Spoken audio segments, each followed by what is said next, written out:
오늘 주신 말씀을 가지고 미쁘신 하나님을 계속해서 바라보는 믿음이라는 제목으로 함께 은혜를 나누고자 합니다. 하나님의 은혜가 오늘도 여러분들에게 있기를 주님의 이름으로 축복합니다. 믿음이라고 하는 것은 하나님의 은혜와 십자가의 은혜로 우리에게 주어진 것입니다. 이 믿음은 100번, 1000번 강조해도 그 중요성이 결코 떨어지지 않습니다. 하나님께서는 이 귀한 믿음의 조상으로 아브라함이라는 사람을 드러내시고 있습니다. 우리가 아브라함의 믿음을 살펴보면 분명히 대단한 믿음이 분명하지만 그 믿음에 버금가는 믿음의 사람이 또 한 사람 있는 것을 발견하게 됩니다. 바로 그 주인공이 그의 아내 사라입니다. 아브라함과 사라는 부부입니다. 이 부부가 함께 귀한 믿음의 사람으로 하나님의 인정을 받고 있는 것입니다. 참으로 귀한 일입니다. 남남으로 살던 두 사람이 만나서 함께 사는 것도 정말 귀하고 아름다운 일인데 같은 믿음으로 같은 신앙의 목표를 향해서 나아가고 그 믿음을 하나님께서 인정하고 계신다. 이것만큼 귀한 축복이 없는 것입니다. 성경에는 귀한 부부의 모습이 많이 등장하는데 그 중에 세례요한의 부모인 사가랴와 엘리사벳 그리고 바울의 동역자였던 브리스길라와 아굴라 같은 경우에는 하나님께서 그들의 믿음을 인정하시고 충성되게 일했던 대표 부부로 우리에게 소개하시고 있습니다. 하나님께서 허락하신 인생을 향한 뜻을 부부가 함께 발견하고 함께 그것을 향해 나아가는 것은 정말 귀한 은혜와 축복을 받은 것이다 라고 말하는 것입니다. 오늘 그 주인공인 사라의 믿음, 아브라함의 버금가는 믿음으로 하나님이 인정하신 이 사라의 믿음을 통해서 오늘 우리에게 주시는 하나님의 말씀을 생각해 보고자 합니다. 11절 말씀을 같이 한번 더 읽어보겠습니다. 믿음으로 사라 자신도 나이가 많아 단상하였으나 잉태할 수 있는 힘을 얻었으니 이는 약속하신 일을 믿으신 줄 알았습니다. 아멘. 이 말씀을 통해서 우리가 발견하게 되는 첫 번째 교훈은 믿음은 주체적이어야 한다는 것입니다. 아브라함의 믿음에 대해서는 성경이 풍성하게 증거하고 있습니다. 그런데 오늘 본문에서는 믿음으로 사라 자신도 라고 하면서 이 아브라함의 믿음에 사라의 믿음도 같은 위치에 두고 있는 것을 보게 됩니다. 아브라함의 믿음도 훌륭하지만 사라의 믿음도 훌륭하다는 것입니다. 왜 그런가? 믿음으로 사라 자신도 라고 말하는 이곳에서 우리는 신앙은 주체적이어야 한다는 것을 발견하는 것입니다. 신앙은 어떤 경우에도 다른 사람의 신앙에 묻어갈 수 없습니다. 남편의 신앙이 좋으니까 아내의 신앙도 덤으로 따라간다든지, 아내의 신앙이 좋으니까 남편은 신앙이 없어도 괜찮다든지, 부모가 신앙이 좋으니까 자식인 아들과 딸은 신앙이 없어도 괜찮다든지 이런 일은 일어날 수가 없는 것입니다. 이런 믿음이 하나님 앞에서 통할 수도 없고 이런 믿음으로 천국에 가는 것은 불가능합니다. 제가 군에 있을 때 이런 분들을 제법 많이 만나게 되었습니다. 일반적으로 아내의 믿음이 남편보다 좋습니다. 그러니까 남편들이 자신의 믿음의 부족함을 알고는 이렇게 이야기합니다. 저는 아내의 옷자락만 잡고 다니렵니다. 자기가 무슨 혈루증 걸린 여인도 아니고 자기 아내의 옷자락이 예수님의 옷자락도 아닌데 그 옷자락을 붙들고 가겠다는 것입니다. 우리는 성경에서 수많은 이 부모의 믿음과 자녀의 믿음이 연결되지 않는 경우들을 많이 보게 됩니다. 엘리 제사장의 두 아들 홈리와 비느하스가 그랬고 사무엘의 두 아들 유엘과 아비야도 그랬습니다. 심지어는 모세의 손자, 말만 들어도 이스라엘 백성들이 꾹뻑 넘어가는 모세의 손자 요나단은 레위 족속이라는 신분을 이용해서 우상 숭배자의 집에 우상을 들어앉히고 그 우상을 섬기는 제사장 역할을 했다는 것입니다. 그 모세의 집안에서 오늘 본문에 등장하는 아브라함과 사라는 사실은 믿음의 일대입니다. 아브라함의 아버지 베라는 우상을 섬기던 사람이었다고 성경은 기록하고 있는데 결국 이런 믿음을 바라보게 되면 결국 믿음은 주체적이어야 한다는 것입니다. 아브라함은 위대한 신앙을 가졌습니다. 그러나 사라 또한 아브라함의 버금가는 위대한 신앙을 가진 것입니다. 즉 사라의 믿음은 주체적이었다라고 말할 수 있습니다. 남편인 아브라함의 믿음에 의존하지 않고 사라 자신의 믿음으로 하나님 앞에 인정받는 귀한 믿음의 소유자, 이 사라의 믿음, 이 주체적인 믿음이 여러분의 믿음이 되시기를 소망합니다. 우리가 결혼이라고 이야기하는 것은 부모를 떠난다고 말하는데 이 떠난다는 말 속에는 신앙도 포함되는 것입니다. 그 전까지는 부모에게 의존할 수 있습니다만 부부가 되었다고 말하고 부모를 떠나게 되면 신앙도 자신의 믿음을 하나님 앞에서 갖추어 가야 하는 것입니다. 신앙은 주체적이어야 합니다. 사라의 믿음은 주체적이었습니다. 두 번째로 이 사라의 믿음을 통해서 볼 수 있는 것은 믿음이란 진리의 말씀을 반복함으로 이루어지게 된다는 것입니다. 한번 따라 하십시다. 믿음은 진리의 말씀을 반복함으로 이루어진다. 오늘 말씀은 사라의 믿음을 하나님께서 인정하시고 칭찬하시는 내용입니다. 그렇지만 사라의 믿음이 처음부터 좋았던 것은 아니었습니다. 사라의 믿음이 하나님께서 인정하실 만큼 잘한 것은 하나님의 열심 때문이고 하나님께서 사라를 끝까지 붙드셨기 때문입니다. 그런데 하나님께서 이 사라를 오랫도록 붙드신 방법이 무엇인가? 약속의 말씀을 계속 반복해서 거듭거듭 주시는 것입니다. 하나님께서는 아브라함이라는 사람을 부르셨을 때 처음부터 이 약속의 말씀을 주셨습니다. 창세기 12장 2절 내가 너로 큰 민족을 이루고 네게 복을 주어 네 이름을 창대하게 하리니 너는 복이 될지라. 세월이 지나고 난 다음에 조카 롯이 아브라함을 떠났을 때 외로워하는 아브라함을 찾아오신 하나님께서 똑같은 말씀을 주십니다. 내가 네 자손이 땅의 티끌 같게 하리니 사람이 땅의 티끌을 능히 셀 수 있을진데 네 자손도 세리라. 조카 롯이 위험에 처하게 됐을 때 아브라함은 가서 그를 구합니다. 그런데 그 와중에 아브라함은 마음속에 자신의 집에 있는 다메섹 엘리에셀이라는 종을 생각하고 하나님께서 자식을 주지 않으니까 이제 이 종으로 하여금 상속자로 여기고 있을 때 하나님께서 다시 말씀하십니다. 여호와의 말씀이 그에게 임하여 이르시되 그 사람이 네 상속자가 아니라 네 몸에서 날 자가 네 상속자가 되리라. 그리고 얼마 지나지 않아서 아브라함이 86세 때에 사라의 여종 하갈을 통해서 이스마엘을 낳습니다. 아브라함은 이 이스마엘을 바라보면서 이가 하나님이 약속하신 상속자겠구나 라고 생각을 했다는 것입니다. 그런데 하나님이 그런 마음을 먹고 있는 아브라함에게 다시 나타나셔서 말씀하십니다. 하나님이 이르시되 아니라 네 아내 사라가 네게 아들을 낳으리니 너는 그 이름을 이삭이라 하라. 내가 그와 내 언약을 세우리니 그의 후손에게 영원한 언약이 되리라. 아브라함을 부르신 첫날부터 하나님이 계속 이 말씀을 반복하십니다. 창세기 18장에 가게 되면 이제 하나님께서 사람의 모습으로 천사들과 함께 아브라함 앞에 모습을 나타내십니다. 그리고 아브라함에게 다시 한번 말씀하십니다. 아들을 낳을 것이다. 그때 사라는 이 말을 장막 뒤에서 들었습니다. 자기도 모르게 웃음이 나왔습니다. 이유는 분명하기 때문입니다. 창세기 18장 11절에 보니까 아브라함과 사라는 나이가 많아 늙었고 사라에게는 여성의 생리가 끊어졌느니라. 너무나 분명한 현상, 누구도 부인할 수 없는 이 증거 앞에서 사라를 통해서 아들을 낳을 것이라는 하나님의 약속의 말씀을 받았지만 저절로 웃음이 나올 수밖에 없었던 것입니다. 믿을 수가 없었다는 거죠. 그때 하나님께서 말씀하십니다. 사라가 왜 웃느냐? 내가 이 일을 반드시 이룰 것이다. 그때 하나님께서 사라가 웃었다는 것을 지적하고 계시는 것을 우리는 보게 됩니다. 하나님께서는 이 사라의 믿음 없음도 보셨고 믿음에서 나오는 사라의 웃음도 보셨고 이제 하나님께서 물으시니 당황해서 한 거짓말 제가 안 웃었습니다라고 말했던 그것도 다 들으셨습니다. 그러나 하나님은 세우신 그 뜻을 변경하거나 취소하시지 않았습니다. 우리가 신앙생활을 하면서 조심해야 하는 것 중에 하나가 무엇인가 하면 하나님이 우리에게 허락하신 하나님의 말씀, 이 말씀을 깊이 아는 것을 뒤로 하고 화끈한 감동을 추구하거나 날마다 새로운 경험을 추구하는 것은 정말 조심해야 돼요. 그러니 여러분 하나님과 초점을 맞추지 못하게 되는 것입니다. 이미 주신 생명의 말씀을 깊이 파고들어서 알려고 하지 않고 성경 외에 무언가 새로운 말씀이 없는가, 무언가 새로운 내 마음에 감동을 주고 짜릿한 자극을 주는 이런 것들을 추구하는 것이 얼마나 위험한지 모릅니다.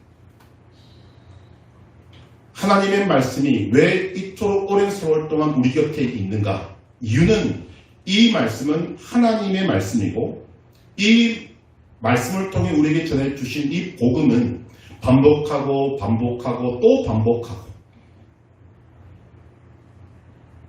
생명을 다해서 반복해도 결코 모자람이 없는 그만큼 확실한 하나님의 약속의 말씀이기 때문입니다. 하나님께서는 아브라함과 사라에게 자식을 주시겠다는 말씀을 계속 반복하십니다. 우리가 성경에서 보다시피 아브라함과 사라는 처음부터 이 하나님의 말씀을 믿은 것이 아닙니다. 그러니 여러 번 하나님과 초점을 맞추지 못하고 약속은 분명히 있는데 이루어지지 않으니까 집안에서 키운 종 엘리에셀을 후계자로 생각하기도 하고 하가를 통해 낳은 이스마엘을 자신의 후계자로 여기기도 하는 것입니다. 그러나 하나님의 뜻은 약속의 자녀를 낳게 하는 것입니다. 그래서 사라를 통해 자식을 주시겠다고 거듭거듭 반복해서 말씀하시는 것입니다. 결국 이런 하나님의 열심과 반복되어진 하나님의 약속의 말씀을 듣고 세월이 흐른 다음에야 아브라함과 사라는 하나님의 말씀을 믿게 된 것입니다. 하나님의 말씀은 진리입니다. 진리라고 말하는 것은 시대와 문화에 따라서 달라지지 않는 것입니다. 진리가 변한다면 그것은 진리가 아닌 것입니다. 또한 하나님의 말씀이 변할 수 없는 이유는 이 약속의 말씀을 주신 하나님께서 변치 않는 분이시기 때문입니다. 그것을 성경이 뭐라고 말하는가? 미쁘다, 신실하다라고 말하는 것입니다. 디모데후서 2장 13절 말합니다. 우리는 미쁨이 없을지라도 주는 항상 미쁘시니 자기를 부인하실 수 없으시리라.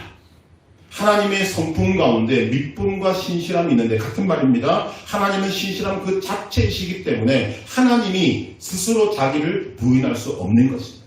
하나님이 말씀하시면 이것은 지켜질 수밖에 없는 것입니다. 왜? 하나님은 진리신 분이시고 그분이 신실하기 때문에 말씀하신 것은 반드시 이루어야 하나님의 성품에 맞기 때문입니다.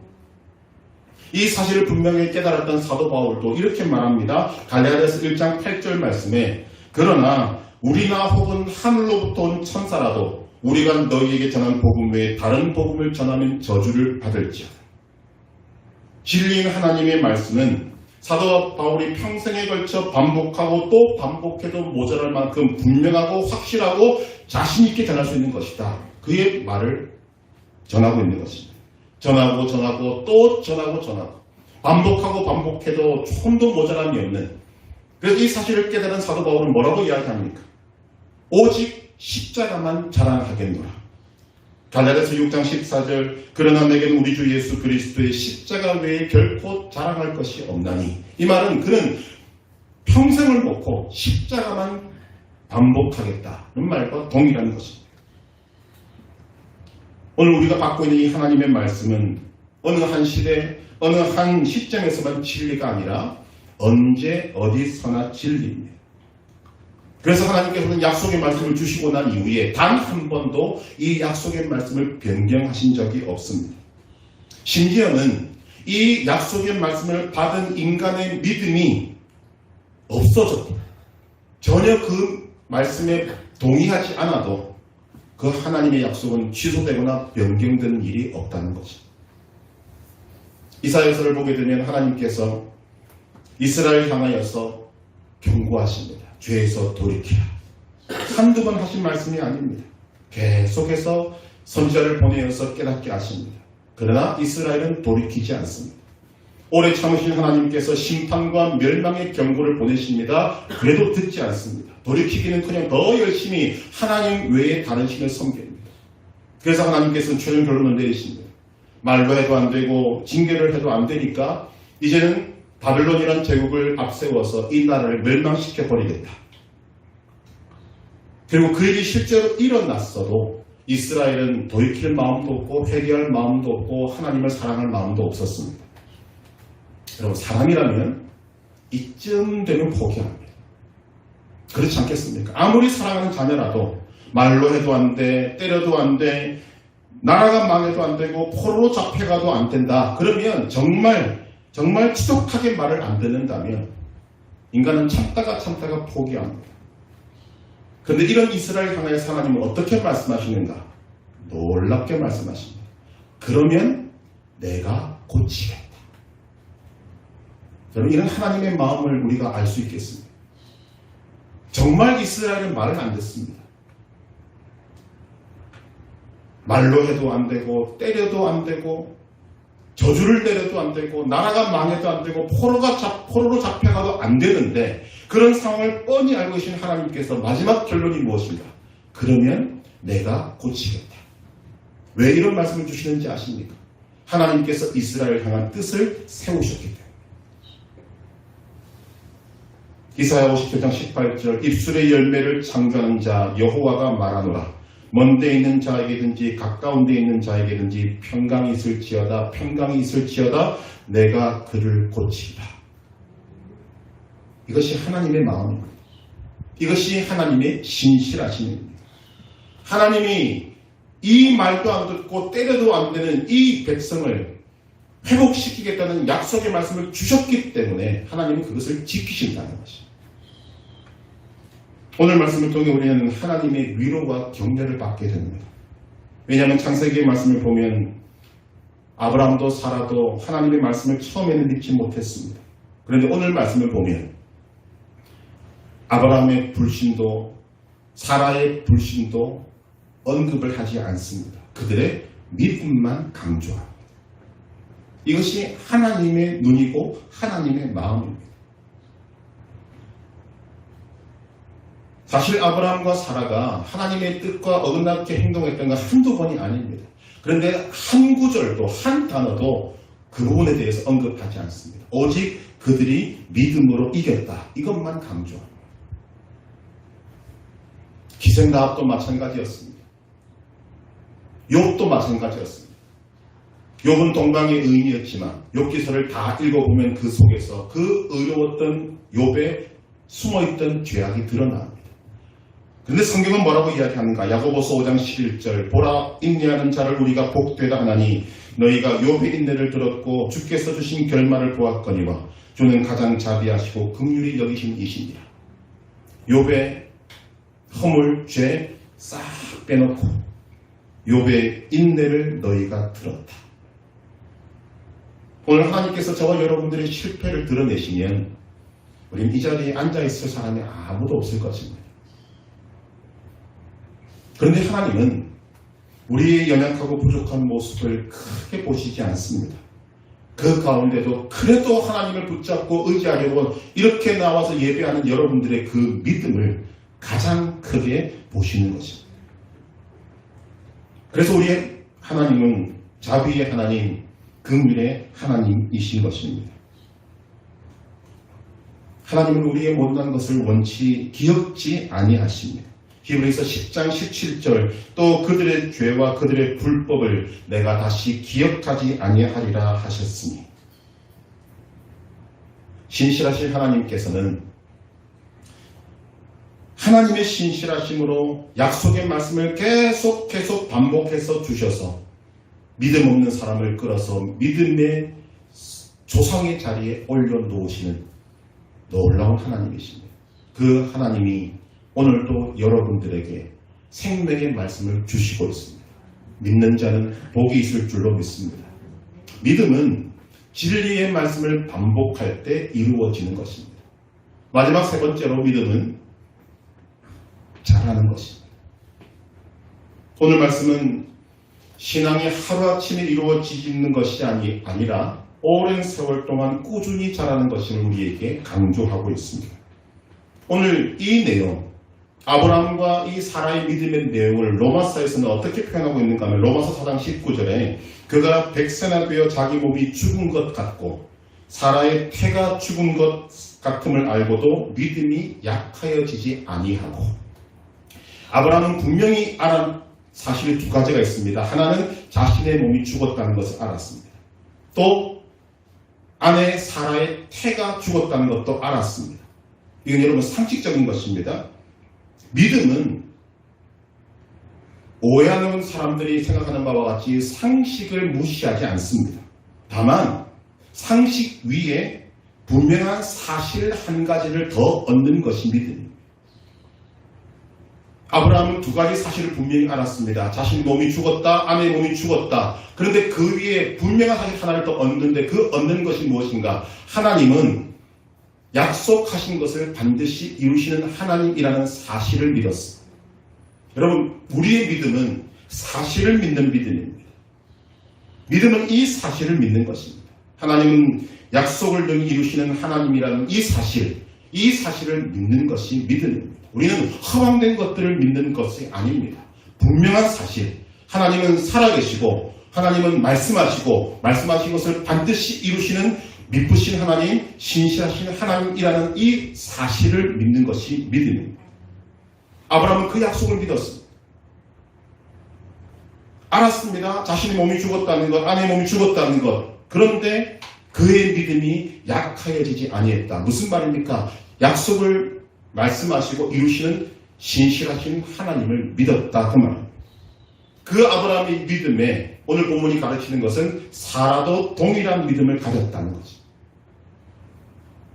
그런데 이 아브라함과 사라의 믿음이 어느 날 갑자기 생긴 것이 아닙니다. 오랜 세월을 통해 자란 믿음입니다.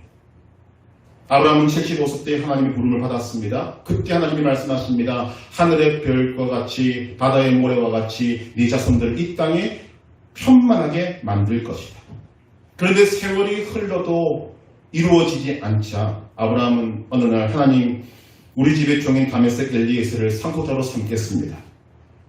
이렇게 말했더니 하나님께서 말씀하십니다. 아니다, 네 몸에서 날 자라야 하리라. 또 아브라함은 기다립니다. 어느 날 약속에 지친 사라가 자신의 여종 하가를 그에게 줍니다. 그 당시에는 중동에서 흔히 있는 일입니다. 하가를 통해서 이스마엘을 얻습니다. 그리고는 마음의 안도를 합니다. 이제 하나님의 뜻이 이루어졌다. 내 몸에서 자식이 났으니까. 그때 하나님께서 뭐라고 말씀하십니까? 아니다, 사라가 네게서 낳아야 할 자야 하리라. 우리는 아브라함과 사라를 이해할 수 있습니다. 하나님의 약속을 이루기 위해서 인간적인 방법을 다 동원한 사라, 아브라함, 우리의 모습과 비슷합니다. 오늘도 우리는 이런 것들을 많이 행할 때가 많습니다. 어찌 보면 그들은 하나님을 도와드리려고 했는지도 모르겠습니다.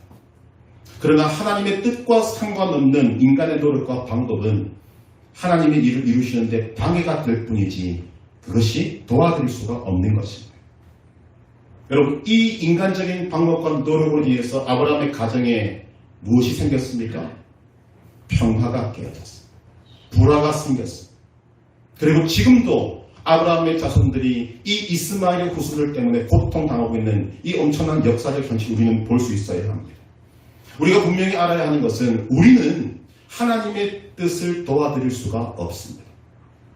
우리가 해야 하는 유일한 것, 우리가 반드시 해야 될 것은 무엇인가? 하나님이 어떤 분이신지를 알고 그 하나님의 약속을 붙드는 것입니다. 이것이 우리가 해야 될 유일한 것입니다. 이것을 우리식으로 이야기하면 어느 때나 하나님을 바라보는 것입니다. 이렇듯 아브라함과 사라는 하나님의 부르심을 받은 이후 25년 동안 수많은 시행착오를 거치고 나서야 하나님이 누구신가를 알게 되고 하나님을 인격적으로 만나게 되고 그때서야 그들은 하나님의 약속이 이루어지는 것을 보게 되었다는 것입니다. 그리고 오늘의 말씀에 도달하게 됩니다. 믿음으로 사라 자신도 단상하였으나 잉태할 수 있는 힘을 얻었으니 이는 약속하신 이를 믿으신 줄을 알았습니다. 이제 우리는 이 말씀이 어느 날 하늘에서 갑자기 떨어져 내린 말씀이 아니라는 것을 알아야 합니다. 아브라함도 사라도 처음에는 하나님의 약속을 믿지 못했습니다. 인간적인 노력과 방법도 다 썼지만 실패했습니다. 그러나 하나님께서는 뜻을 세우시고 신실하게 그 뜻을 이루어 가신 것입니다. 우리가 아브라함과 사라를 통해서 분명히 알아야 할 것이 무엇인가? 인간은 넘어질 수 있습니다. 인간은 실패할 수 있습니다. 그러나 어떤 경우에도 하나님을 바라보는 눈을 거두지는 말아야. 아브라함과 사라가 믿음이 자라는데 한 것이 무엇입니까? 없습니다. 있다고 한다면 하나님께서 끊임없이 그들에게 나타나셔서 말씀을 반복해 주시면서 하나님의 눈을 거두지 못하게 하시고 결국은 그 하나님을 바라봄을 통해서 하나님의 뜻을 이루는 가운데 그들의 믿음이 자라게 하신 것입니다.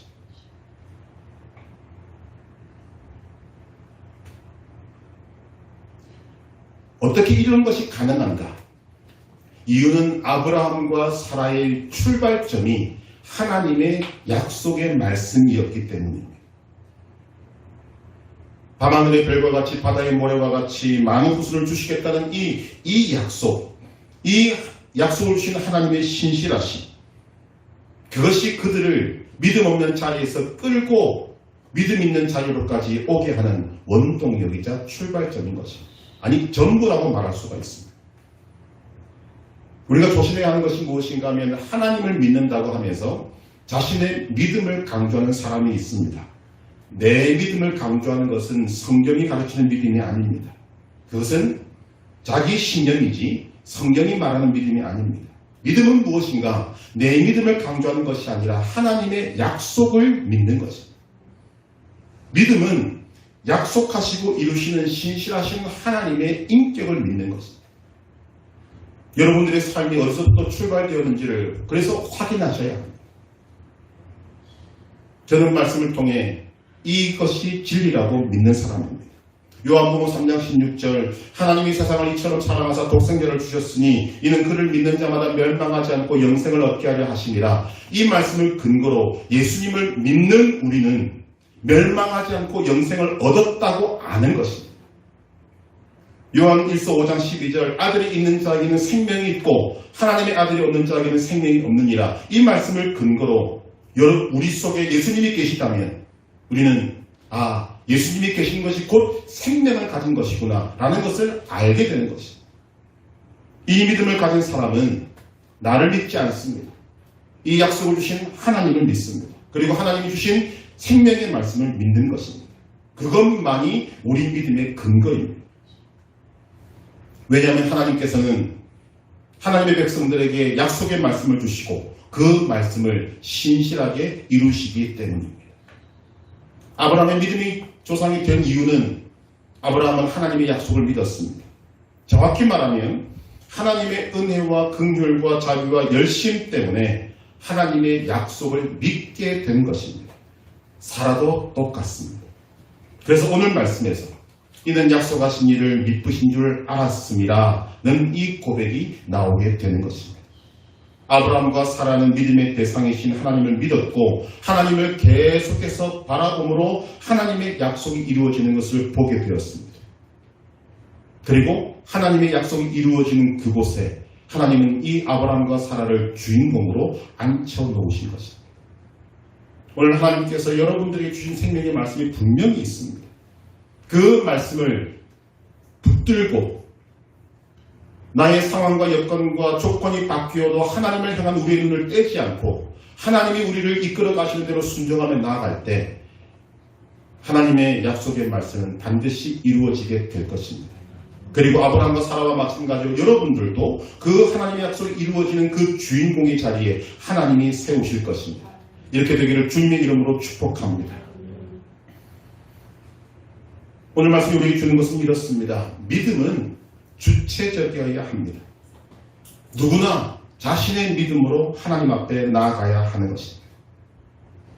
옷자락을 잡고 싶으시다면 여러분 스스로 예수님의 옷자락만 붙잡으시기를 바랍니다. 그것만이 우리가 살 길입니다. 믿음은 진리를 반복할 때 생기는 것입니다. 여러분 말씀을 붙잡으시기를 바랍니다.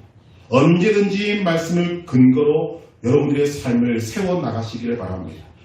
우리는 쓰러져도 말씀은 이루어집니다. 왜냐하면 이 말씀은 하나님의 신실하심에서 나온 그 자체이기 때문입니다. 믿음은 계속해서 미쁘신 하나님을 바라볼 때 자라는 것입니다. 여러분 하나님의 말씀을 붙들고 나아가도 넘어질 수 있습니다. 넘어졌습니까? 그러면 털고 다시 일어나시기를 바랍니다. 실패하셨습니까? 여러분 다시 시작하시기를 바랍니다.